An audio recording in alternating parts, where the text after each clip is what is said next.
Kailan ba iniinom ang vitamins ninyo? Tamang paraan ng pag-inom, kailangan mo ba ng vitamins? O kailangan mo bang mag-multivitamins? Baka naman kaya na itong makuha dun sa iyong mga kinakain. Kailangan ba ng tubig o kailangan ng milk kapag iniinom mo ang iyong vitamins? Kailangan bang isabay sa pagkain? So yan yung mga tanong natin. Una sa lahat, yung multivitamins na kukuha natin, pwede sa kapsula pero pwede dun sa mga kinakain natin. Ano ba yung mga multivitamins na yan? Madaling tandaan, A, B, C, D, E. Tapos, kailangan din natin ng mineral para mabuhay. Ito yung mga calcium, iron, potassium, magnesium, at saka iba pa. Bukod pa dun sa kinakain natin na protina, at saka ano nga ba yung mga antioxidants na yan, tsaka phytonutrients. So, ipapaliwanag natin sa inyo kasi tinuturo ko din yan dun sa mga pagluluto. Okay. So, paano ba inumin ang inyong mga vitamins? Yung vitamin C at saka B, mga water-soluble na vitamina yan, yung B-complex. So, ibig sabihin, iinumin mo kasama ang isang basong tubig. After meals, mas bagay siya. Yung vitamin C, mas maganda yung sustained release. Yung buong araw, naglalabas siya ng vitamin C. So, kung meron kayong makitang ganon. Tapos, para mas maganda yung absorption. Yung mga vitamin B-complex naman, maganda yan sa umaga. Kasi ang B-complex, nagbibigay yan ng energy. So, pagkatapos ng almusal mo, busog ka after meals para hindi masakit sa tiyan.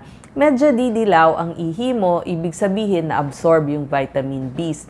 Pero, hindi dapat sumobra ang vitamin B. So, hinay-hinay din ha, dun sa mga gustong-gusto ng vitamin B's. Dapat magpapacheck kayo sa blood test nyo ng SGPT, SGOT kasi may epekto din to sa atay. Kapag sobra yung iniinom ninyong nasa kapsula. Pero pag yun dun sa mga pagkain, wala namang pagkasobra. Meron din tayong tatawag na fat-soluble vitamins. Ano ba yung fat-soluble? Mabilis tandaan, ADEK. A-D-E-K. So, itong mga ADEK na to, gusto natin isabay o inumin kasabay ng konting gatas, ng konting yogurt, o kaya pwedeng may isda. Kasi mas naa-absorb sila kung may konting good fats. So, yan. Pwede din kasabay ng mga nuts kasi good fats yan o kaya ng mga avocado o kaya yung mga buto ng kalabasa, buto ng pakwan, isasabay nyo dyan. Pagdating naman sa multivitamins, maganda nakasabay yon sa inyong pagkain. At kailangan may kasabay din na tubig. Pag sinabi naman natin, prenatal vitamins, gusto natin sana 3 months bago kayo magbuntis, umiinom na kayo ng inyong prenatal vitamins. Pero kung hindi na plano, kahit at least 1 month bago ma-pregnant or kung malaman nyo o confirmed na pregnant kayo. So, inom tayo ng prenatal vitamins kasi kailangan natin ng folic acid. Hindi lang yon, pati yung iron kasi mas maraming dugong mawawala. Bukod pa dun sa calcium tsaka vitamin D na kailangan ng ina at tsaka nung bata. Yung pagdating naman sa vitamin na D, yon. Yung calcium natin kasi, kailangan natin ng vitamin D para ma-absorb yung calcium. So, pag calcium carbonate, sabay yun sa pagkain. Pero kung calcium citrate, pwede nang walang pagkain. So, titingnan nyo, ano ba yung calcium na iniinom ng ating mga seniors, lalo na yung mga kababaihan. Pero ang sinasabi ko nga, mas gusto ko kakain kayo ng kompleto o well-balanced na pagkain. Kasi pag well-balanced o tama yung mga kinakain ninyo, yun yung gusto kong mangyari, mas malakas ang katawan nyo laban sa sakit. So yun yung tinatawag na immunity. Tsaka dapat adequate. Sabihin, iba-iba ang kinakain nyo, hindi pare-pareho. So, para makuha nyo yung benepisyo dun sa iba't ibang prutas, iba't ibang gulay na kinakain ninyo. Ba't mahalaga prutas at gulay? Mamaya sasabihin ko sa inyo kasi marami siya talagang laman na kailangan nating makain. Ngayon, syempre gusto natin mga pampagandang vitamins. Ito po, A, B, C, D, E. Kailangan yan para gumanda tayo. Yung vitamin A, ito yung mga retinols, retinol, tretinoin, pero naging product na sila, naging cream, naging serum katulad ng vitamin C para madagdagan yung collagen natin. So kapag naka-retinols kayo, maglagay kayo ng sunscreen kasi medyo mas pupula yung inyong balat. At saka maglalagay din kayo ng moisturizer kasi medyo drying itong mga vitamins na to in product form. At syempre, kailangan din natin yung mga CDE bukod pa dun sa mga vitamin B. Kasi yung vitamin B, yan yung mga B3 tsaka B5. Uso yan yung mga niacinamide tsaka pantothenic acid. So, yan yung mga pampagandang vitamins. Pero, ang gusto ko talaga, tamang pagkain para makuha nyo itong mga kailangan natin. Para saan ba to? Bakit gusto ko kayong kumain ng mas maraming calcium? Pag sinabi natin calcium, buto, ipin, muscle, tibok ng puso, tsaka para sa nerves, yung mula sa utak papunta sa buong katawan. Ano ba ang maraming calcium? Syempre, yung ating milk, yung ating keso, yung ating yogurt, pati na yung ating mga isda, mga sardinas, berdeng dahon ng gulay, broccoli, orange, lahat yan kailangan natin. So, nandun talaga sa gulay at prutas. Fiber, sabi nga nila, fiber pangwalis. Siya yung walis sa tiyan para mas matunaw o sa magandang digestion. Tsaka maganda itong fiber, pampababa ng cholesterol, anti-cancer, bababa yung risk nyo ng pagkakaroon ng sakit sa puso, high blood, diabetes. Nakukuha din yan sa mga gulay, prutas, oatmeal, mga beans at peas. Vitamin B, wow! Ito talaga paborito ng marami. Ang B po marami, B1, B2, B3, B5, B6, B7, B9, B12, lahat po yan. Pero isa lang ang ibig sabihin yan. Kailangan natin yan para sa ating energy, para siya po yung nagbibigay ng energy. Kaya sabi ko kanina sa umaga, magandang kainin siya. Tapos, para din sa function ng ating mga ugat o yung tinatawag na nerves, pantanggal pa yan ng stress. Di ba? B vitamins. So, saan nakukuha? Sa mga beans, sa mga nuts, sa seeds. Meron din po yung gatas, itlog, at higit sa lahat sa berdeng dahon ng gulay. Isa pang favorite na vitamin, yung ascorbic acid o yung tinatawag na vitamin C.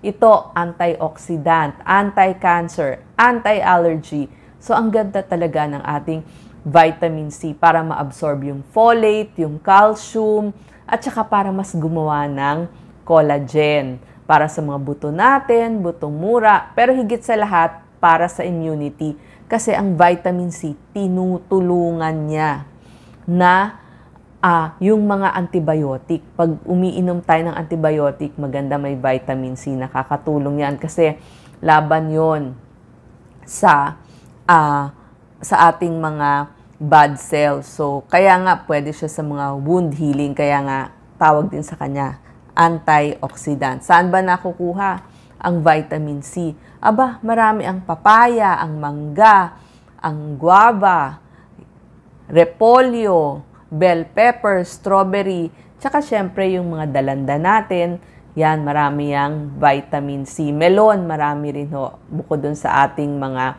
kamatis, meron lahat. Kailan daw inom ang vitamin C? Ang vitamin C, sabi ko nga, mas maganda siya after meals with isang basong tubig. Okay, ang vitamin C. Pero kung kaya nyong kunin sa natural na pagkain, mas mainam.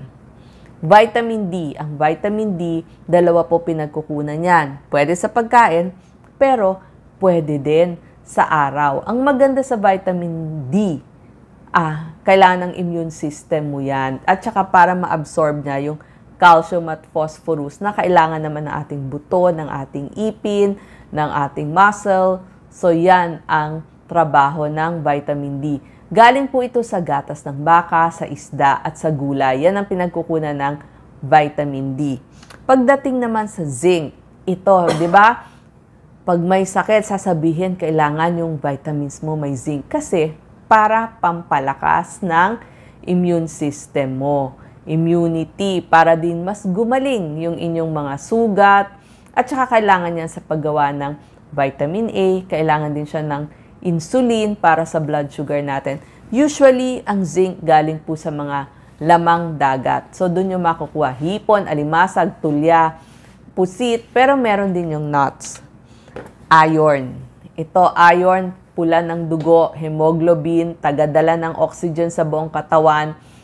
Ito po, ibig sabihin, ito yung patrol o lumalaban sa ating katawan. Pang-patrolya yon. So, kailangan mo ng iron. Ang source nito yung mga may shell, yung katulad ng mga tulya, halaan, paros, kabya, hipon, pero meron din yung mga munggo, yung mga beets, tokwa, at berdeng dahon ng gulay. Next, vitamin E. Pag sinabi kasing vitamin E, antioxidant yan. Ibig sabihin, laban sa free radicals. Ito yung panlaban ng ating katawan para hindi mapatay yung mga normal cells. Tsaka yung vitamin E, lagi magkakasama yan, A, C, and E. Kasi kailangan ng vitamin A at vitamin C ang vitamin E. Kaya, kailangan kainin sabay sa isda kasi nga fat-soluble siya. So, isabay nyo dun sa mga isda, sa milk, pag kinakain nyo or yogurt. Saan nakukuha ang vitamin E? Sa pula ng itlog, sa nuts, sa mga mani. Pwede yan.